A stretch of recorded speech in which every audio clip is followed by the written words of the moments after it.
بسم اللہ الرحمن الرحیم ایاک نعبد و ایاک نستعین۔ میں آج اپنے ان سارے پاکستانیوں کا شکریہ ادا کرنا چاہتا ہوں کہ جو آج سڑکوں پہ نکلے، جنہوں نے مظاہرے کیے، پروٹیسٹ کیا، ایک الیکشن کمشنر کے ایک جانبدار فیصلے، ایک سازش کا حصہ بن کے، ایک مافیا کا حصہ بن کے اس نے جو فیصلہ کیا آج، اور جس کی وجہ سے میری قوم سڑکوں پہ نکلی، میں سب کا شکریہ ادا کرنا چاہتا ہوں۔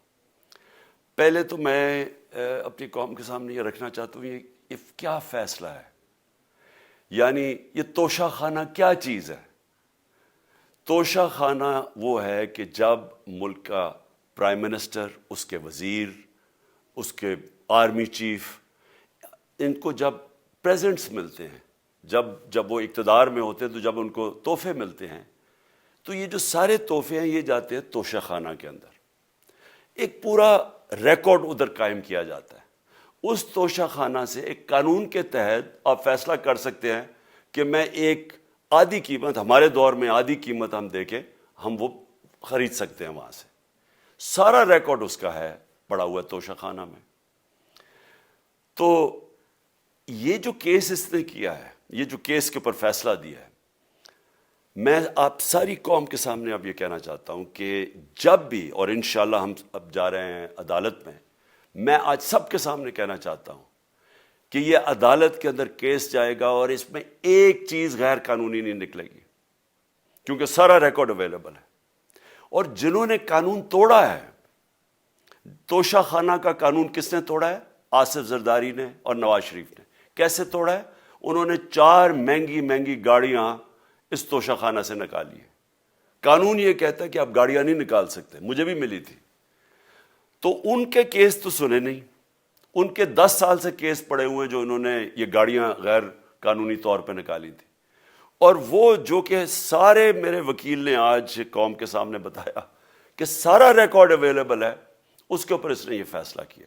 تو پہلے تو ہم جائیں گے انشاءاللہ عدالت میں، لیکن میں اس الیکشن کمیشنر کے اوپر اپنی قوم کے سامنے اس کا ذرا اصلیت رکھنا چاہتا ہوں۔ یہ وہ آدمی ہے جو پچھلے 2.5 سال سے ہمارے خلاف فیصلے دے رہا ہے۔ 8 یا 9 دفعہ اس نے ہمارے خلاف فیصلہ دیا، ہم عدالت میں گئے اور عدالت نے اس کے فیصلے اوور ٹرن کر کے ہمارے حق میں فیصلے دیے، کیونکہ اس کے جو فیصلے تھے وہ غیر جانبدار نہیں تھے۔ ہم ای وی ایم مشینز کے اوپر کوشش کرتے رہے کہ اس ملک میں صاف اور شفاف الیکشن ہو، 2 سال کوشش کرتے رہے۔ اس الیکشن کمیشن نے پیپلز پارٹی اور نون لیگ کے ساتھ مل کے وہ نہیں ہونے دیا۔ ہم نے عدالت میں گئے کہ جو سینٹ کے اندر پیسہ چلتا ہے، سینٹ کے الیکشنز کے اندر، کہ وہ ووٹ ویریفائبل ہونی چاہیے، یعنی لوگوں کو پتہ ہونا چاہیے کہ آپ کے ایم پی کدھر ووٹ ڈال رہے ہیں۔ ہم سپریم کورٹ میں گئے، سپریم کورٹ میں اجازت دے دی کہ ووٹ ویریفائبل ہونی چاہیے، اس نے روک دی۔ اس کے بعد یوسف رضا گیلانی کا بیٹا پیسے دیتے ہوئے پکڑا گیا ووٹ خریدتے ہوئے، اس نے کوئی ایکشن نہیں لیا۔ یہ اس نے جب ہمارا یہ ابھی جو آڈیو لیکس ہوئی ہے، اس کے اندر کیا چیز آئی ہے سامنے؟ آڈیو لیکس میں یہ سامنے آئی کہ نون لیگ کے ساتھ بیٹھ کے یہ فیصلے کر رہا تھا کہ کون سے حلقے ہمارے کمزور ہیں اور کدھر پی ڈی ایم کی ووٹ جو تھی ہمارے حلقوں سے دگنی تھی۔ اس نے ان کے ساتھ بیٹھ کے فیصلے کیے۔ یہ جو ابھی حال ہی میں الیکشن ہوئے ہیں، اسی الیکشن کمیشن نے، اس نے پہلے بھی جب پنجاب کے بائی الیکشن ہوئے تب بھی پوری الیکشن کمیشن کی مشینری نے ان کی مدد کی، اور اس کے گورنمنٹ بھی پنجاب میں انہی کی تھی، گورنمنٹ کی مشینری نے بھی پوری مدد کی۔ اس کے باوجود دونوں دفعہ یہ الیکشن ہار گئے، اور الیکشن اس لیے ہارے کہ پاکستان کی قوم ان کو ریجیکٹ کر بیٹھی ہے، اور اللہ کا شکر ادا کرتا ہوں ہمارے ساتھ کھڑی ہے۔ جب ہماری گورنمنٹ گئی تب سے یہ مافیا کوشش کر رہا ہے کہ تحریک انصاف کو ختم کرنے کی۔ پہلے تو انہوں نے گورنمنٹ گرائی بیرونی سازش، پھر انہوں نے کروڑ روپیہ خرچ کیا، 20 یا 25 کروڑ روپے کی ووٹیں خریدی، لوگوں کو لوٹا بنایا، ہماری گورنمنٹ گرائی۔ اس کے بعد جب ہم نے مظاہرہ کیا، پرامن مظاہرہ، آئین اور قانون میں رہتے ہوئے، ہمیں آئین اجازت دیتا ہے پرامن احتجاج کرنے کی، ہم نے پرامن احتجاج کرنا تھا۔ انہوں نے جس طرح ایک بیرونی جو آج بھی وہ سائفر اویلیبل ہے جس میں واضح ہے کہ ان کو باہر سے مل کے انہوں نے ایک گورنمنٹ گرائی تھی. سب کو پتہ ہے سندھ ہاؤس میں 20-25 کروڑ روپیہ چلا اور گورنمنٹ انہوں نے گرائی. اس کے اوپر مظاہرہ ہم نے کیا 25 مئی کو. انہوں نے جس طرح کا ظلم و تشدد کیا ہمارے اوپر پاکستان کی تاریخ میں ایسے کبھی نہیں ہوا. عورتوں بچوں کے اوپر دیکھ رہے ہیں فیملیز, انہوں نے شیلنگ کی, گھروں میں گھس گئے رات میں, جو پنجاب پولیس کو انہوں نے استعمال کیا, اور انہوں نے سمجھا کہ پارٹی کراش ہو جائے گی. پھر بھی نہیں ہوئی. پنجاب کے بائی الیکشن ہار گئے. پھر انہوں نے میرے اوپر کیسز کرنے شروع کر دیے. کبھی عدالت میں ایک کیس ہوتا ہے, کوئی 24 FIR ہے میرے اوپر. دہشت گردی کا میرے پہ کیس کر دیا. کیا کیس تھا؟ ساری دنیا میں رپورٹ ہوا وہ کیس. کیس کیا ہے کہ عمران خان کہہ رہا ہے کہ ریمانڈ پہ بھیجنے کے لیے ایک جس کے اوپر تشدد ہوا ہے, کسٹوڈیل ٹارچر ہوئی ہے شہباز گل کو, کہ ہم قانونی کارروائی کریں گے. اس کے اوپر دہشت گردی کا کیس کر دیا. تو پوری کوشش کرتے رہے نہ کسی طرح اس کو, کیونکہ میچ میں تو آپ کھیل نہیں سکتے تھے, تو عمران خان کو میچ سے نکال دو باہر. یہ شروع سے ان کی کوشش تھی. پتہ ان کو چل گیا کہ عوام آ گئی ہے کھڑی ہو ہمارے ساتھ. بڑے میں جلسے ہوئے ہیں, کبھی اتنے بڑے جلسے ہوئے ہی نہیں پاکستان میں. اور پھر یہ جو ابھی جو الیکشن ہوا ہے اس کے اندر پوری پلاننگ کرتے, ایک کینڈیڈیٹ کھڑا کر کے پھر بھی ہار گئے. تو یہ مجھے پہلے ہی پتا تھا کہ انہوں نے اس کا رزلٹ کیا آنا ہے. میری ساری پارٹی کو پتا ہے, میں نے ان کو واٹس ایپ کیا, اپنے سارے لوگوں کو بتایا. مجھے کل رات میں نے سب کو بتا دیا کہ اس نے ڈسکوالیفائی کرنا ہے, کیونکہ یہ اس سازش کا حصہ ہے, یہ مافیا کا حصہ ہے. اور مافیا کیا کوشش کر رہی ہے, یہ ذرا ساری قوم سن لو. جو پاکستان کی سب سے بڑی پارٹی ہے, جو فیڈرل پارٹی ہے, باقی پارٹیز تو اب صوبائی پارٹیز رہ گئی ہیں, چھوٹی سکڑ کے ہو گئی ہیں فیملی پارٹیز. جو سارے ملک کے اندر ایک فیڈرل پارٹی ہے, اس کو ختم کرنے کی کوشش کر رہے ہیں. اور یہ میں پھر سے اس ملک کی تکلیف دے جو ہمارا تاریخ کا حصہ تھا, جب ایسٹ پاکستان ہمارے سے علیحدہ ہوا, کیا ہوا تھا؟ جو پارٹی کو سب سے بڑا مینڈیٹ ملا اسی پارٹی کو ختم کرنے کی کوشش کی. ملک کا جو ہوا وہ تاریخ کا حصہ ہے. یہ پھر کوشش کر رہے ہیں کہ ایک پارٹی جو ساری فیڈریشن کو اکٹھا رکھ سکتی ہے, اسی پارٹی کو ختم کرنے کی کوشش کر رہے ہیں کہ جناب عمران خان کو کسی طرح ڈسکوالیفائی کرے اور پھر الیکشن ہو. اور پھر مجھے اور نواز شریف کو ایک ہی طرح دکھایا جا رہا ہے کہ اچھا جی عمران خان بھی ڈسکوالیفائی ہو گیا تو نواز شریف بھی ہو گیا. نواز شریف اس ملک کا بڑا مجرم ہے. 30 سال سے چوری کر رہا ہے اس ملک کا پیسہ باہر. بڑے بڑے محلات ہیں اس کے اور اس کے بچوں کے باہر. ایک رسید نہیں دکھا سکتا کہ پیسہ کدھر سے آیا. میں نے کرکٹ کھیلتا تھا تو میں نے ایک فلیٹ خریدا. میں تو پبلک آفس ہولڈر بھی نہیں تھا. 34-35 سال پہلے میں نے فلیٹ خریدا جب کرکٹ کھیلتا تھا. اس کے باوجود میں نے 8 مہینے عدالت کے اندر ایک ایک رسید بتائی کہ مجھے کدھر سے انکم آئی, کدھر سے آمدنی آئی, اور باہر سے حلال کے پیسے کی جو میں نے جو خرچہ جو خریدا فلیٹ, اس کو جب بیچا بینک کے تھرو پاکستان میں پیسہ لے کے آیا, اپنے ملک میں پیسہ لے کے آیا. اس کی بھی منی ٹریل تھی.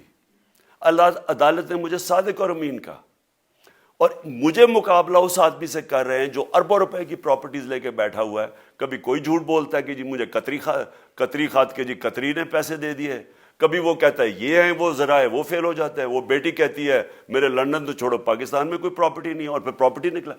یعنی جو بتا ہی نہیں سکتے کہ اس ملک سے باہر اربوں روپے کی پراپرٹیز ہے, اور اس کو اور میرے ساتھ کر رہے ہیں کہ جی آپ دونوں ڈسکوالیفائی ہو گئے. اور جو سب سے شرمناک چیز کیا ہے کہ جس آدمی کی ساری پراپرٹی سب پاکستان سب ڈکلیئرڈ اپنے نام پہ, اس کو ڈسکوالیفائی کر رہے ہیں, اور یعنی میچ سے باہر رکھنے کی کوشش کر رہے ہیں. اور کن کو اس ملک میں بچایا جا رہا ہے؟ اس ملک کے بڑے بڑے مجرم جن کے اوپر اربوں روپے کے کیسز ہیں, وہ آ کے پہلے تو ان کو سازش کے تحت ملک پہ بٹھایا جاتا ہے, پھر وہ قانون اسمبلی میں بیٹھ کے نیب کا قانون چینج کرتے ہیں اور 1100 ارب روپے اپنا معاف کروا لیتے ہیں. قوم جب نیچے پسی ہوئی ہے آج مہنگائی میں، بے روزگاری میں، 6 مہینے میں انہوں نے ملک کدھر سے کدھر پہنچا دیا ہے. آج دنیا کہہ رہی ہے کہ پاکستان قرضے نہیں اپنے واپس کر سکتا، ہمارے بانڈز کریش کر گئے ہیں، ہماری انڈسٹری نیچے جا رہی ہے، ہمارا فورن جو پاکستان میں ڈالرز آنے تھے ایکسپورٹس بھی نیچے جا رہی ہیں، ریمیٹنس بھی نیچے جا رہی ہے، ملک کی دولت کم ہو رہی ہے، گروتھ ریٹ نیچے چلی گئی ہے، کسان علیحدہ سڑکوں پہ نکلے ہوئے ہیں، ٹیکسٹائل انڈسٹری وہ 20% بند ہو گئی ہے. 6 مہینے میں وہ پاکستان کو یہاں لے کے آئے ہیں اور اپنے صرف پیسے بچا رہے ہیں، صرف آ کے اپنی چوری بچا رہے ہیں. اور جو آدمی 26 سال سے سٹرگل کر رہے ہیں اس ملک میں، قانون کی بالادستی ہو، انصاف ہو، احتساب ہو، اس کے اوپر کیسز کر رہے ہیں اس طرح کے، صرف اور صرف میرا منہ بند کرنے کے لیے. میں آج اپنی ساری قوم کے سامنے یہ آپ سب کے سامنے یہ وعدہ کرتا ہوں کہ میری جتنی بھی زندگی ہے وہ ان چوروں کا مقابلہ کرنے کے لیے. میں اس کو سیاست نہیں سمجھتا، میں اس کو جہاد سمجھتا ہوں. یہ جو مافیا بیٹھا ہوا ہے جس کا یہ حصہ ہے یہ الیکشن کمشنر، میں جب تک زندہ ہوں میں ان کا مقابلہ کروں گا. میں اپنے سارے آج جو پروٹیسٹرز بیٹھے ہیں، میں آپ سب کو آج پہلے تو شکریہ ادا کرتا ہوں. اب میں کہتا ہوں کہ اب آپ پروٹیسٹ ختم کر دیں. آج آپ پروٹیسٹ اب ختم کر دیں کیونکہ لوگ اس وقت مشکل میں ہیں اور میں نہیں چاہتا کہ میری قوم مشکل میں ہو. لیکن آپ سب تیاری کریں. میں نے کہا تھا مہینے کے اینڈ میں لانگ مارچ کروں گا اور میں پوری طرح انشاءاللہ اس ملک کی تاریخ کی یہ سب سے بڑا پروٹیسٹ ہوگا. اور یہ صرف لانگ مارچ پہ ختم نہیں ہوگا، یہ میری حقیقی آزادی کی تحریک چلتی رہے گی جب تک اس ملک کے اندر قانون کی بالادستی قائم نہیں ہوگی. اس طرح کے چور، اس طرح کے ڈاکو، اس طرح کے مافیا، اس طرح کا یہ کرپٹ الیکشن کمشنر جب تک یہ بیٹھے ہیں میری یہ تحریک چلے گی. اور میں اپنی ساری قوم کو آج کہہ رہا ہوں کہ یہ ملک ایک فیصلہ کن موڑ پہ ہے. اگر ہم جو اللہ کا حکم ہے کہ ظلم اور ناانصافی کے سامنے کھڑے ہو، جہاد کرو، اللہ کا حکم ہے امر بالمعروف، اچھائی کے ساتھ کھڑے ہو اور اس طرح کے چوروں کے خلاف کھڑے ہو، جب تک ہم قوم اس فیصلہ کن وقت پہ اب جدوجہد کرنے کے لیے تیاری نہیں کریں گے، ہم ان چوروں سے اپنی جان نہیں چھڑا سکیں گے. جہاد اللہ نے ہمارے پہ فرض اس لیے کیا ہے کہ جب ہم ظلم کا مقابلہ کرتے ہیں اپنی بہتری کرتے ہیں، ظلم کم ہو جاتا ہے. جب ہم اس طرح کی ناانصافی اور ظلم کے سامنے سر جھکاتے ہیں ہماری معاشرہ تباہ ہو جاتا ہے. جب معاشرہ اچھے اور برے کی تمیز ختم کرتا ہے، یہ چور جا کے ملک کا فیصلہ کرتے ہیں، وہ معاشرہ کو تباہ کر دیتے ہیں. ہم آج اس فیصلہ کن وقت پہ کھڑے ہیں. میں آپ کو کال دوں گا، پھر سے میں آپ کو کہوں، اور انشاءاللہ اس ملک کی تاریخ کی یہ سب سے بڑا مظاہرہ ہوگا، یہ سب سے بڑی پروٹیسٹ موومنٹ ہوگی اور یہ رکے گی نہیں. اب یہ جب تک ہم اس ملک کو حقیقی طور پہ آزاد نہیں کرتے، یہ میری پروٹیسٹ موومنٹ اب چلتی رہے گی. پاکستان زندہ باد.